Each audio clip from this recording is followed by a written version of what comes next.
It's been going on for 45 years. You can learn more on the website starfestdenver.com. Now on Denver 7 News at 8 a.m. on Local 3, new perspectives on the future of abortion rights, including from women who've had the procedure. My whole life changed in that very moment. Plus, new details into the investigation of who leaked the draft decision and why.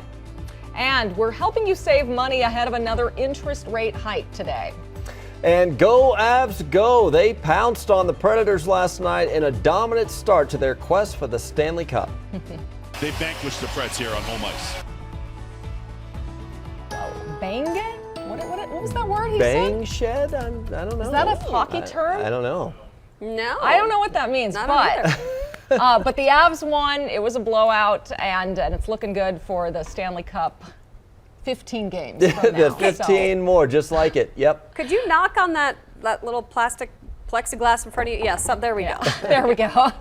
Lisa, yeah, foggy, kind of cool start to the morning, a little more rain out there. Yeah, and we're starting to see some of the showers that, well, were really contained up to the high country now move east. You can see here over the I-25 corridor. So getting in through central parts of Larimer and Boulder counties now, you're going to find more wet conditions there along I-25. Snow falling in the mountains. It's coming down pretty good and sticking at this point. We're going to pick up a few inches in the northern Front Range Mountains, and then here across the plains, wet conditions this morning. So we'll get a little round of rain this morning, and then another chance for some scattered storms and showers later on tonight. And it's going to stay cloudy and cool. We're in the low 40s now. We'll be in the mid 40s here by noon, and then highs will be right around 50 degrees. Here in town, 51, close to 60 near Pueblo and La Junta. More 30s and 40s, quite a bit colder. It looks and feels very winter-like in the northern mountains right now. For the Rockies game tonight, we have a chance for some scattered storms and showers toward the start of the game, and then some low 40s by about 10 o'clock. So could see some wet conditions. We'll see how that's going to play out for the game itself. But they need to win tonight. What was 10-2 last night? Oh, yeah, it was not good. Yeah. Not good. It was almost as much as the Avalanche game, only the other way around. Yeah. That's right. Right now we have a pretty snowy drive for us up in the foothills in the mountains. Right now this is I-70, and we would be going eastbound right here, going to the Eisenhower-Johnson tunnels. This is the westbound side. It has very slick conditions. Some of the truckers are having an issue with this very slick drive, and even some of the passenger car drive. Look at it, he's starting to slide.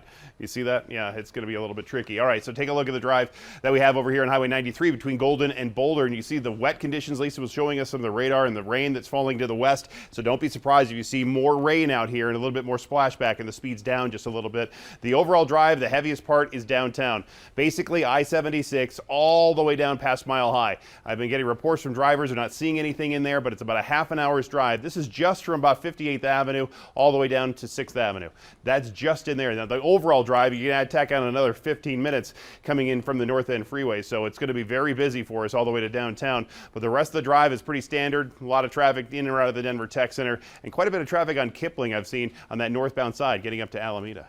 A lot going on at this hour. As we head out to the Supreme Court this morning, our country's highest court is on damage control today after a leaked draft decision showed justices are leaning towards overturning 50-year-old Roe versus Wade and the right to an abortion. We're going 360 in depth on the fallout, taking a closer look at the investigation into who leaked the document. We're also hearing from 2 Colorado women with different perspectives after having abortions. Also, Colorado lawmakers are working to strengthen a new law protecting access to reproductive care, including abortion. Denver 7's Christian Lopez, though, kicks off our coverage from our newsroom because Chief Justice John Roberts has ordered an investigation now into the leak. Yeah, Chief Justice Roberts called the leak an egregious breach of trust, and he vowed that any attempt to undermine the integrity of the court would not succeed. That investigation will now be led by the marshal of the court, who's also in charge of the Supreme Court's own police department. But it's still not clear how much experience they have conducting an investigation like this, and that's because a full decision has never been leaked before.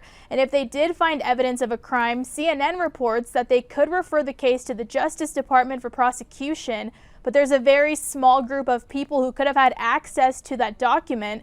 Just the 9 justices and the people working within their chambers, that's about 50 people in total. The clerks who work with the justices sign an oath that promises that they won't divulge secrets of the process And there is a very, very small group of people that would be in a position to see a draft opinion and leak it. Colorado Attorney General Phil Weiser, a Democrat who clerked at the court for Justices Byron White and Ruth Bader Ginsburg, also says it's going to be hard for the Supreme Court to gain back the public's trust. Chief Justice Roberts is worried about the legitimacy of the court. And this decision, coupled now with this leak, is a dagger to the court's legitimacy. This is antithetical to how the Supreme Court has operated as an institution committed to a deliberative process that is in a trusted environment. This is a breach of trust. And you may be wondering why Chief Justice Roberts doesn't call for the FBI or Justice Department to investigate like some lawmakers have. He's known for trying to refocus the court to its original role of restraint and the separation of powers. Court watchers say he'll try to avoid getting those agencies involved since they're part of the executive branch. Live in the newsroom this morning, I'm Christian Lopez, Denver 7. Thank you, Christian. While the debate over access to abortion continues across the country, women who have had an abortion in the past are sharing some of their personal experiences with us. Denver 7's Colette Bordelon spoke with two Colorado women who felt very similarly at the time, but now have different viewpoints on that decision. My whole life changed in that very moment. Two women and two stories. During a pandemic, really?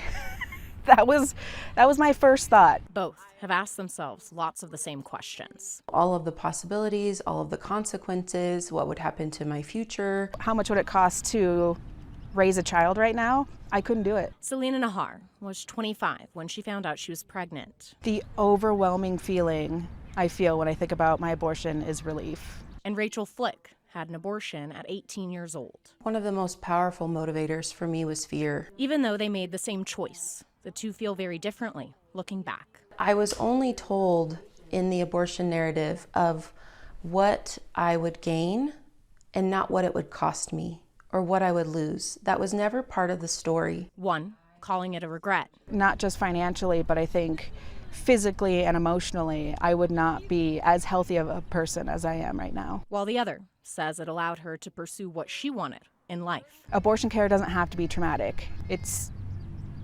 societal stigma that traumatizes people. But they don't tell you what the experience of abortion will do to your heart, to your soul, to your mind. At the root of this story, the two disagree. I'm not in favor of abortion, and definitely not for a woman in my circumstances. Whether or not she regrets her decision to get an abortion, should that influence whether or not somebody else is able to make that decision for themselves? But in their words, they have for each other. I hope that she is able to have the family that she wants. Is a compassion and understanding they share. I would love the opportunity to hear her perspective. I would love to hear her experience. I would love to hold space for her. Two seats at different ends of the same table, connected by a decision that continues to divide the nation. Rachel Flick acknowledged how difficult and expensive pregnancies are, and she says she knows that firsthand now having kids of her own. Meanwhile, Selena Nahar, who works with Cobalt, the largest organization for abortion rights in Colorado, wants to remind people that abortions are still legal and they are accessible in Colorado. Well, with or without Roe versus Wade, Colorado allows abortions. That right was put into law this legislative session. It doesn't mean the law is permanent, though. It is a statutory change, meaning lawmakers or voters could undo it with a simple majority vote. There is an effort right now to create a ballot question that would put the law into Colorado's Constitution. That's in the works for 2024. Anti-abortion groups are also working on a measure of their own. Initiative 56 would ban abortions at all stages of pregnancy except for rare instances like to save the mother's life. Supporters are in the process of collecting signatures to officially get it on the ballot. Abortion, of course, has been one of our country's most divisive issues for more than a generation. In a new poll from ABC News and the Washington Post, 54% of Americans surveyed said the Supreme Court should uphold Roe v. Wade. 28% said it should be overturned. In that same poll, 70% said the decision to have an abortion should be left to a woman and her doctor. 24% said it should be regulated by law. Turning to other news now, borrowing money is about to get more expensive. Today, the Federal Reserve is set to announce another interest rate hike. And Veronica ACOSTA joins us live looking at the impacts of this on your money. Veronica. Well, new this morning, U.S. stocks, they are already up for the third day in a row. Investors are anxious for the Feds to get better control of our record inflation. A key interest rate is expected to rise about 0.5% of a point at some point today. This would be the sharpest hike since 2000, so about more than 20 years. We saw a previous rate hike that was just 2 months ago in March. At the time, the Fed bumped rates 0.25%. Now, throughout the COVID-19 pandemic, the Federal Reserve helped the U.S. economy by dropping rates to near zero. Now, Feds want to create this so-called soft landing. So that means they're trying to slow the economy enough to control inflation, but of course, not slow it enough to send the country into a recession. If you're wondering this morning, where will I feel this rate increase? How will it impact my life? Experts say credit cards and home equity lines of credit is where you're going to get hit first. Listen to the advice from these experts. Pay down debt. Debt can really be a more significant burden as interest rates rise, and especially so if the economy does slow substantially or end up in a recession. The less debt you have, the better you'll be able to weather the unknown from an economic perspective. And while borrowing money will cost you more, saving money will also pay more as well, and that's the good news. We're live in Denver this morning. I'm Veronica ACOSTA, Denver 7. Pride on Patrol, the changes to this year's Pride Fest that will see more police involved. And saving historic artwork in Denver, the announcement overnight that will help protect Denver's Chicano heritage.